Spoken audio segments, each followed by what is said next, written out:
All right, what is going on, everybody? Welcome back to another day of SaberSim's DFS office hours. Today is Thursday, October 2nd of 2025, and we are back for week 5 of the NFL season between the 49ers and the Rams tonight. So it should be a fun day of DFS along with some MLB playoff action. For those of you who are new here, welcome. My name is Andrew, one of the coaches over here at SaberSim. This is a show where we go over how to use the SaberSim app, answer any and all DFS related questions, get your questions in one of 3 ways here. First off, send us an email, support@sabersim.com. Second, post it live in the YouTube chat. Third way, post it in the office hours channel in our Discord server. If you're not in our Discord and want to get access to that channel, there is a link in the description of this video. You also get access to our similar channels, individual sport channels, and you get access to the rest of the SaberSim team. Can't say enough good things about the Discord. But with that said, we do this show Monday through Friday, 4 p.m. Eastern, and then we do the show on Saturdays at 12:30 p.m. Eastern. So tune in any one of those days and get your questions answered. All right. With that said, let's get SaberSim pulled up here. Did have a number of questions come in to the office hours channel prior to the show. So a couple of things to talk about to get started, and then we'll kind of see where we go from there. So first question was, hi, Andrew, can you please explain the difference between putting a geomean ROI/projection filter on my template versus on the lineup pool? Is it problematic to have too many filters on the template? I normally use an ROI/geomean projection filter on the pool level, but just curious about attaching to each group. Thanks. Okay, good question. So let's build some lineups and we'll talk about this. It really comes into play. The big question, right, is going to be how many groups do you have?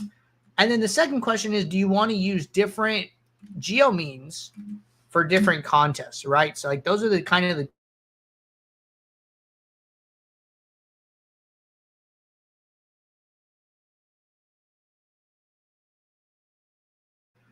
all right. So these lineups finished.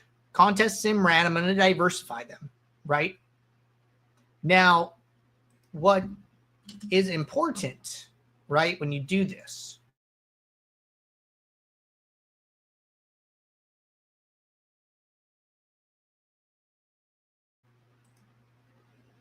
Sorry, let's just say I'm doing 2 20 max contests, okay? So I have one group, 20, and then I have a second group of 20. Now, if I do a geomean filter from my pool, right, and I have one here, so just like turn it on. Okay, it gets rid of some lineups, right? We're not going to worry too much about it. These lineups are not available for any of my groups, okay? These lineups are effectively gone for all groups. Now, if I turn this off, right, and let's say I only put it on in group 1, I can hover over this filter. It's going to tell me how many lineups are available, how many are in the trash effectively, right? So it says 364 allowed, 136 filtered. That means there's 136 lineups in the trash for this group only. Notice the pool still has 500. That's because this second group doesn't have the filter on. So the second group is considering all of the lineups, okay? What I could also do, right, is like, say this is like a bigger contest and the bottom one's like a smaller contest, right? Okay, well, like maybe I have 2 filters, right? Maybe I have geomean 1 with 25.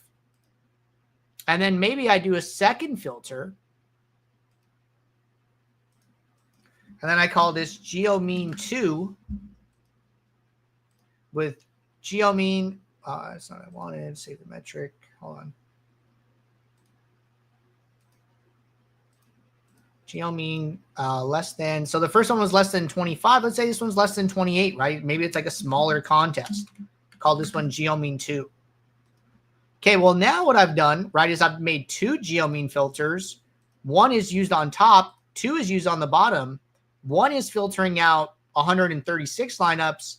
2 is only filtering out 27 lineups, right? So the individual groups allow you to have different filters, maybe even of the same metric, but doing different things, right? As opposed to just doing it all on top where it applies to every group. So it just kind of depends how specific you want to be here.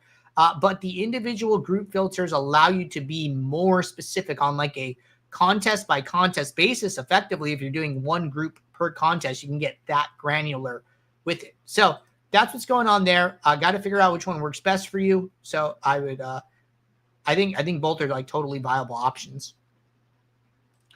All right. 2 questions next here. SaberSim will not adhere to my min-max at times. Do I need to change my projections if I truly want to force a player into my lineups?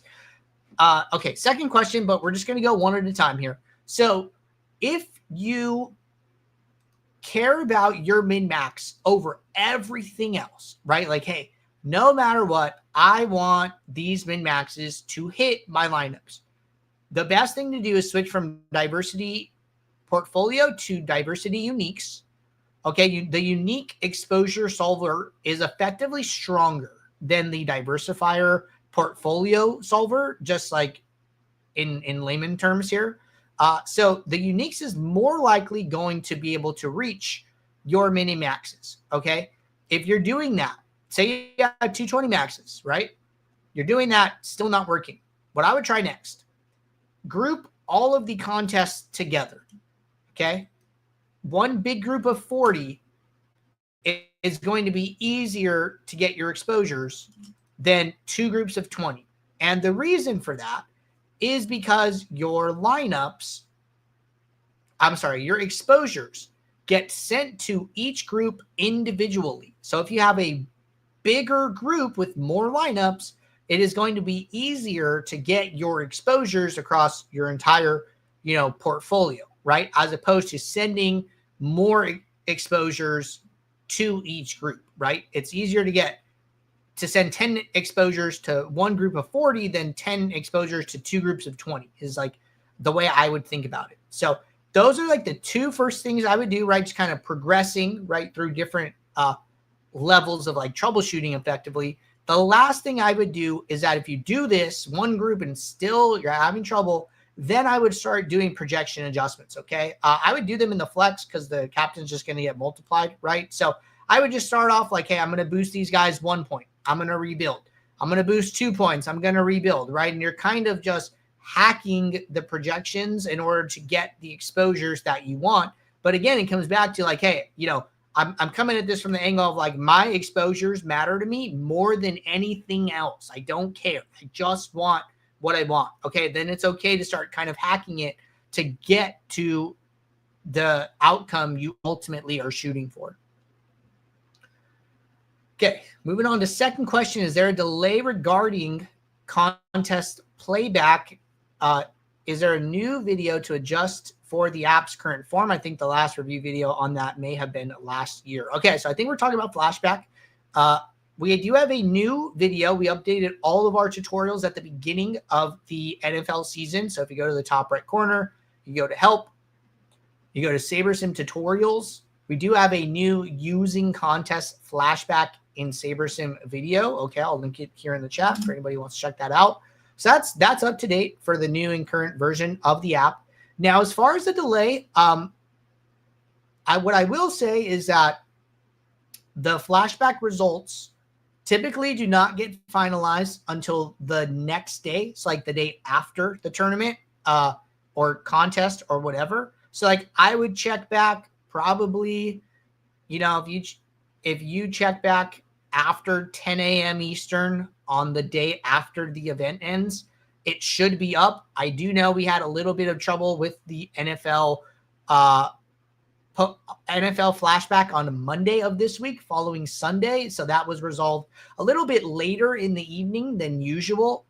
But it is up now. If you tried to access it like first thing Monday, we're having trouble. Apologies, but that was resolved a little bit later in the day. So it is typically the next day. If it's not, please let us know. Discord support or, hitting us up with the question mark or report a problem. There's a bunch of different ways to reach out to our team. And obviously, we want to make sure everything is running smoothly. All right. Next question. When changing the allow duplicates across a lineup group setting from the default to allow, I understand it will allow a duplicate lineup when contests are in separate groups each, but will it also allow duplicate lineups in contests in a large group all? Okay, so the answer is no. So let's say you group all of your contests together. So this toggle specifically says across lineup groups, right? That is like the key kind of verbiage here, right? It's going to allow duplicates across lineup groups if there are more than one. Within a group, a single group, it will not allow duplicates naturally, I will say. So like for instance, right, let's say I have 220 maxes. It's going to default the lineups to 40. Well, if you come in here and manually change this to 20, then it is going to duplicate because it has to, because there are not enough lineups available. But if this number is unique, right, even though the ranking metrics are different between the contests, it's still only going to use the lineups one time within that group. So those are the key points there. All right, next question. Why do we get a whole suite of specific ownership buckets on same slates and then only SaberSim ownership or limited buckets on some slates? Okay, good question. So I want to talk about the limited buckets first. Sometimes there are not enough contests in the lobby that allow for all of the groups to be generated. Okay, I think a good example is like usually, I'm sure this is actually a good example this time of year. Like if we go to MLB for today, right? And then we go to the contest lobby.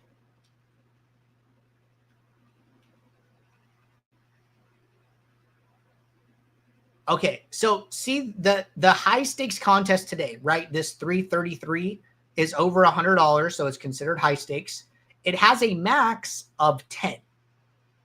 There is no contest over $100 that has more than 20 entries.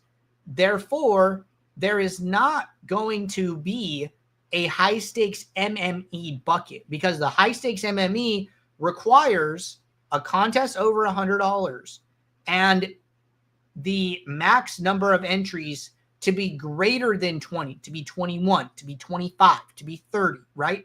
So here there's not going to be a high stakes MME. You're going to see that other places. I think FanDuel, you might see that often because like their contest lobby is not like as big as like DraftKings is. I think another example here, right? I don't see medium stakes MME. You know, medium stakes MME is gone. It's because there's nothing that meets that criteria. So the contests available determine the buckets that are created. Now, as far as when you only see SaberSim ownership, which I think is like something you'll see for MLB Showdown, if I'm correct. Let's go check.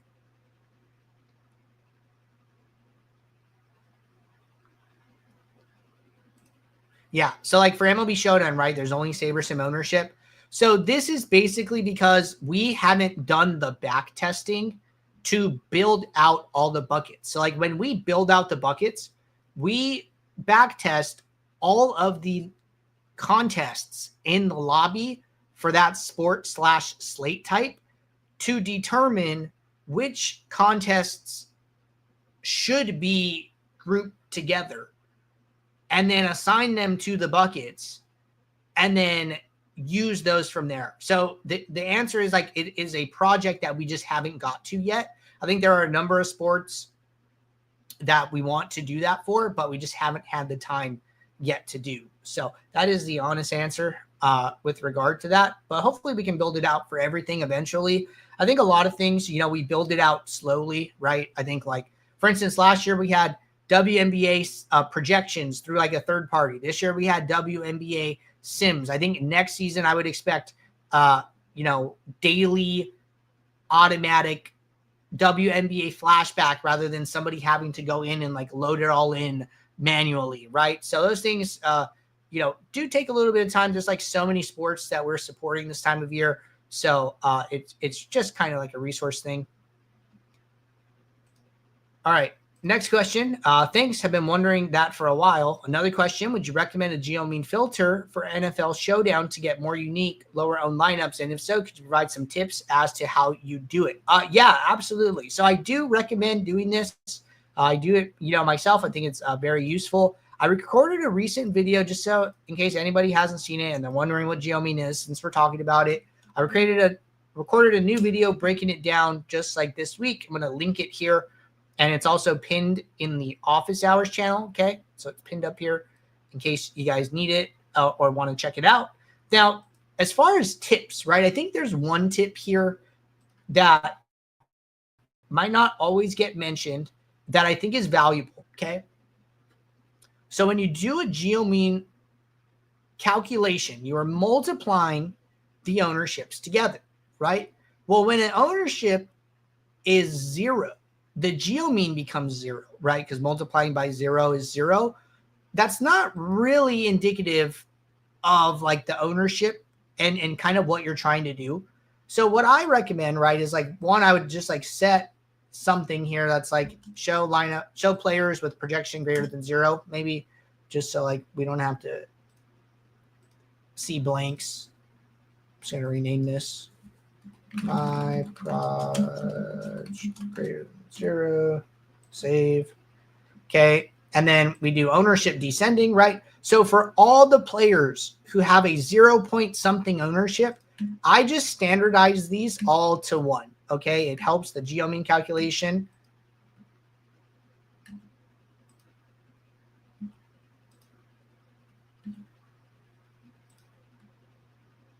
And then I'll do this for both captain and flex.